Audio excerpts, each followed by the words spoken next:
Parker Schnabel just walked away from one of his own foremen, drove straight to a rival mine boss's camp, and demanded $130,000 he says he's owed. That's not the twist.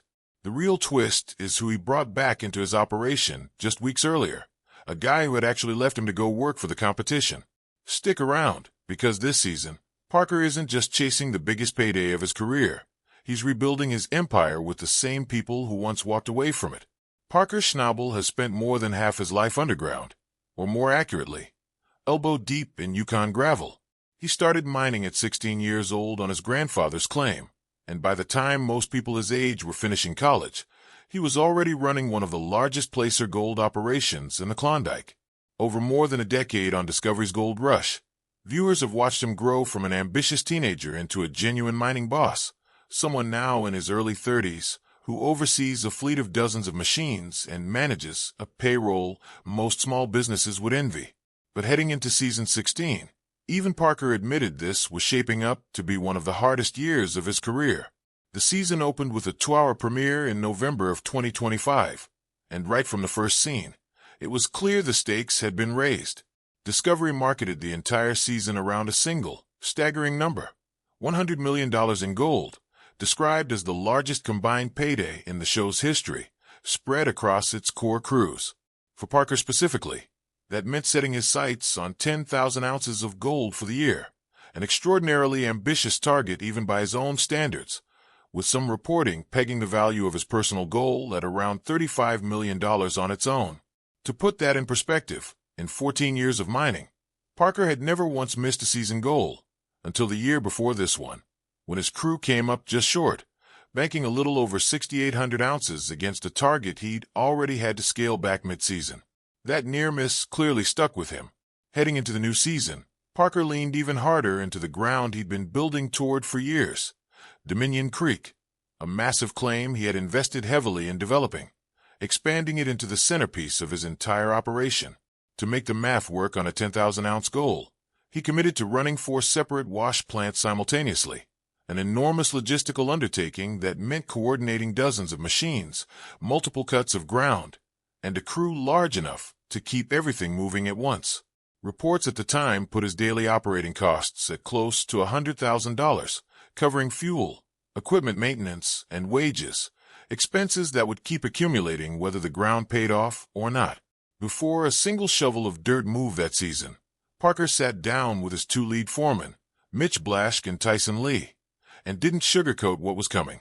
He warned them directly that it was going to be a stressful year, and he meant it. Mitch was assigned to close out a limited-time water license at Sulphur Creek, chasing gold left behind by miners who had worked that same ground generations earlier. Tyson, meanwhile, carried the heavier burden of running operations at Dominion Creek itself, including a newly developed 52-acre section the crew had nicknamed the Golden Mile, based on drilling results that suggested it could hold as much as $12 million in gold on its own. The season didn't start smoothly.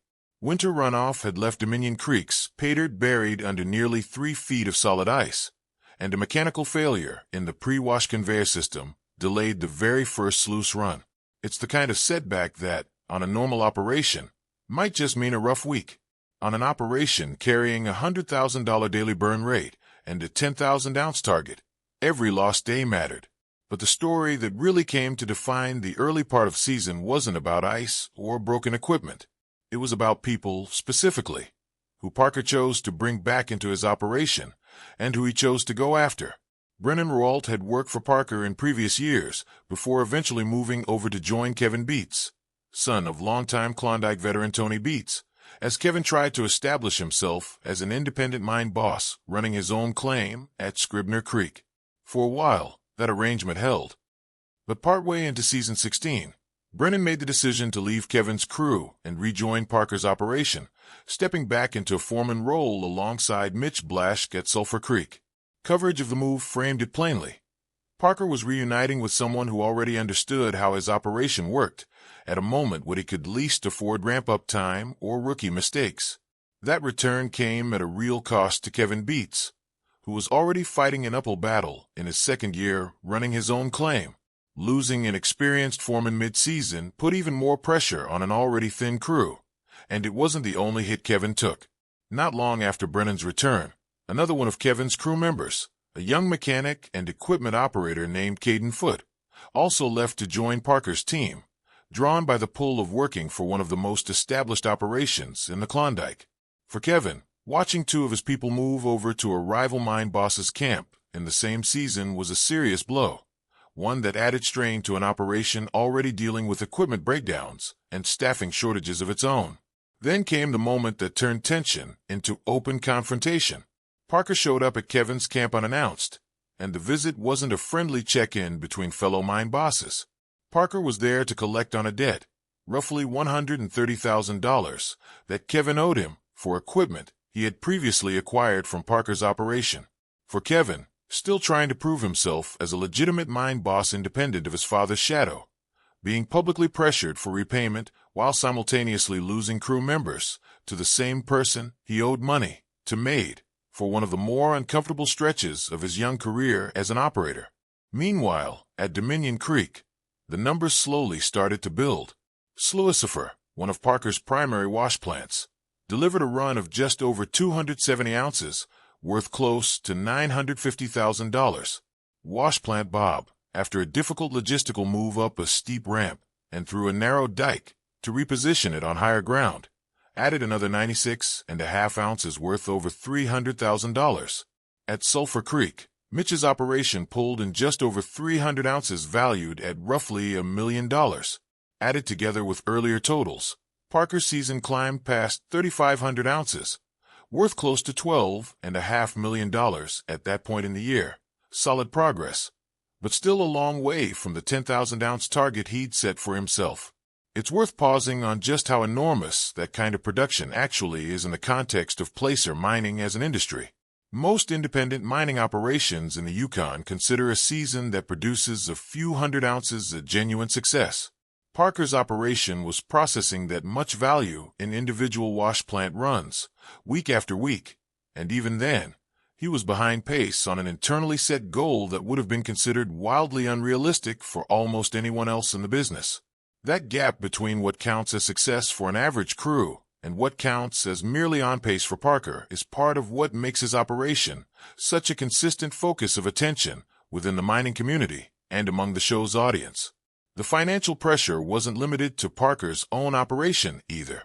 Elsewhere in the same season, Tony Beats, the veteran miner known across the franchise as the King of the Klondike, was dealing with his own operational disasters, including a wash plant malfunction that reportedly cost him close to $750,000 in lost gold in a single incident. Rick Ness, another established mine boss on the show, spent much of the early season fighting permit delays before eventually securing a new deal to mine at a site called Lightning Creek, agreeing to a royalty arrangement with his former landlord in exchange for access to new ground. Across the board, the season played out as a story of established operators pushing harder, taking bigger risks, and in some cases cannibalizing each other's crews, all chasing a piece of that record-setting $100 million season Discovery had promised viewers at the outset. For Parker specifically, the decision to rebuild part of his crew around returning experienced people rather than bringing in complete newcomers reflected something he's talked about in interviews over the years, that when an operation gets large and complicated enough, what matters more than raw talent or fresh ideas is whether you can trust the person standing next to you when something goes wrong. Running 4 wash plants simultaneously, coordinating dozens of employees across multiple sites, and burning through 6 figures a day in operating costs leaves very little room for miscommunication or unproven judgment calls. Bringing back someone like Brennan, who already understood Parker's systems, his expectations, and how his operation moved, was as much a practical decision as it was, in some sense, a bet on loyalty paying off under pressure. That bet came with real tension of its own, though.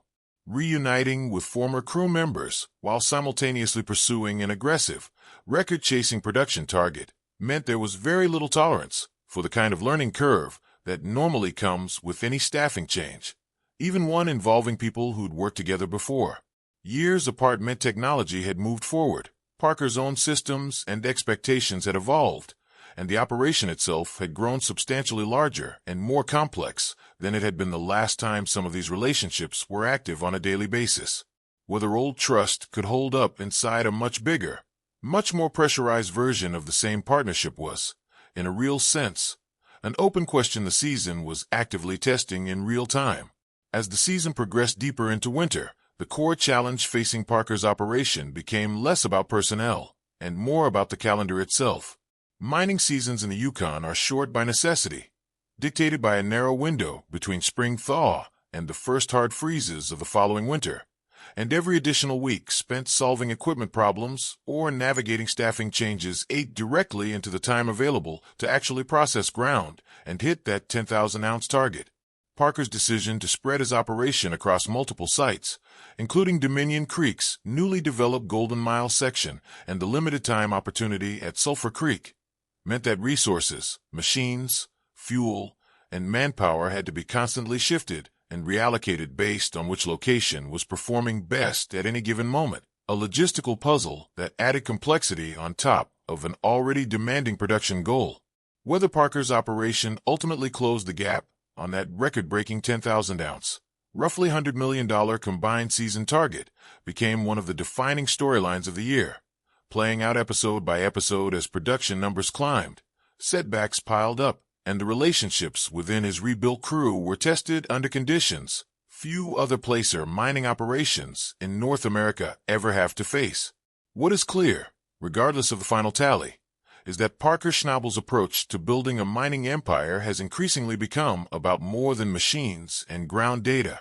It's about who you choose to have standing beside you when the pressure is at its highest, even if that means going back to people who once walked away, and even if it means confronting the people who took them in the first place.